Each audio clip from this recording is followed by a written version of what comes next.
PlayStation gamers enjoying the latest God of War game in the series, which last week exclusively launched on the PlayStation 4, might be interested in a couple of videos which have been created by Sony to help you get the most from the game and also improve your strategy during combat. Juggling a dagger in the air with Atreus arrows. Pinning enemies against a tree with your Leviathan axe. Finishing a heavy dagger off with a Spartan rage kick off a cliff.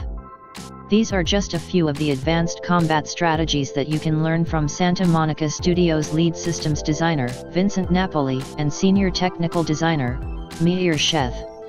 God of War is a single-player action-adventure created by SIE Santa Monica Studio and published by Sony Interactive Entertainment, which launched on April 20, 2018, providing a new scenario loosely based on Norse mythology for gamers to enjoy.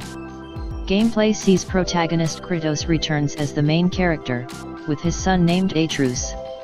Kratos acts as a mentor and protector to his son, and has to master the rage that has driven him for many years.